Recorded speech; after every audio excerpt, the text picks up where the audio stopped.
एक पॉलिटिकल षड्यंत्र है, जनता इसका जवाब देगी। शराब नीति मामले में ईडी द्वारा हुई दिल्ली सीएम अरविंद केजरीवाल की गिरफ्तारी का मामला दिन पर दिन गर्माता जा रहा है। आज शराब नीति मामले में ईडी की हिरासत खत्म होने पर दिल्ली के मुख्यमंत्री अरविंद केजरीवाल को ईडी कार्यालय से ले जाकर राउस एवेन्यू कोर्ट में पेश किया गया। दिल्ली सीएम की इस पेशी में शामिल होने दिल्ली के मुख्यमंत्री अरविंद केजरीवाल की पत्नी सुनीता केजरीवाल भी राउस एवेन्यू कोर्ट पहुंची। इसी बीच दिल्ली हाई कोर्ट में अरविंद केजरीवाल के खिलाफ एक जनहित याचिका PIL दायर की गई थी। याचिकाकर्ता सुरजीत सिंह यादव द्वारा फाइल की गई इस PIL में अरविंद केजरीवाल को मुख्यमंत्री पद से हटाने की मांग की गई थी, जिसे दिल्ली उच्च न्यायालय ने खारिज कर दिया है। इस PIL पर फैसला सुनाते हुए कोर्ट ने कहा कि न्यायिक हस्तक्षेप की कोई गुंजाइश नहीं है।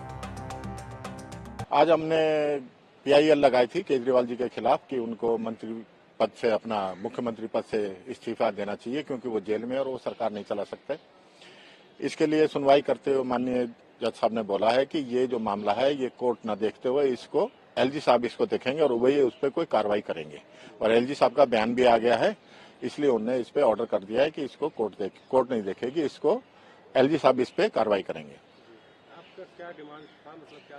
हमारी डिमांड ये था कि केजरीवाल जी अपने पद पे रहते हुए जेल से मुख्यमंत्री पद का निर्वाह नहीं कर सकते, क्योंकि जेल में ना तो वे फाइल मंगा सकते, ना सीक्रेसी जो गोपनीयता की वो शपथ लेते हैं उस शपथ का निर्वाह हो सकता, क्योंकि वह फाइलें अलग अलग लोगों के हाथों से निकलती हुई मुख्यमंत्री जी के पास जाएंगी।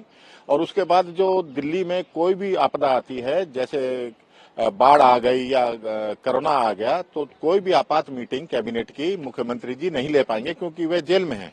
और इस प्रकार से दिल्ली प्रशासन का, दिल्ली प्रदेश का जो भी शासन है वह पंगु हो जाएगा। इसके लिए उनको इस्तीफा देना आवश्यक है, ये हमारी मांग थी PIL में। कोर्ट के इस फैसले के बाद अब बीजेपी नेताओं ने इस पर अपनी प्रतिक्रिया दी है।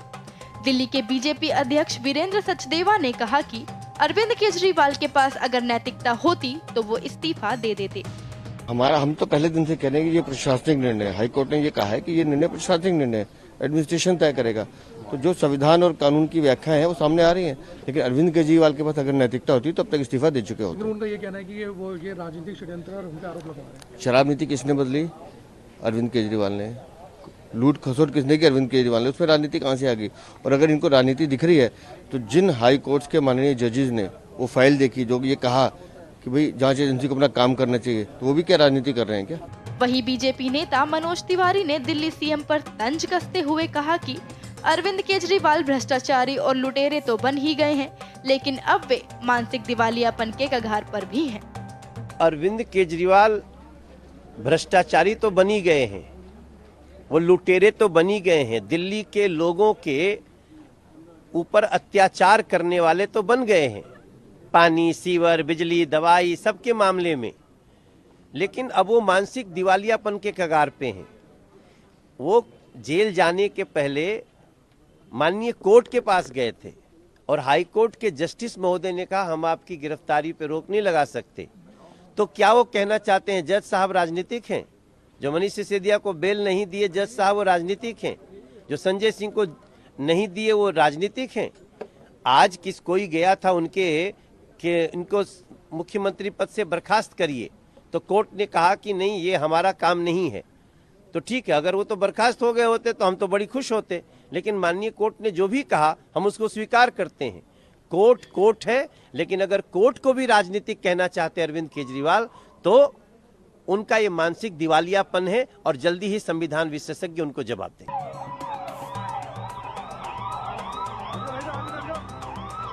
ये एक पॉलिटिकल षड्यंत्र है, जनता इसका जवाब देगी।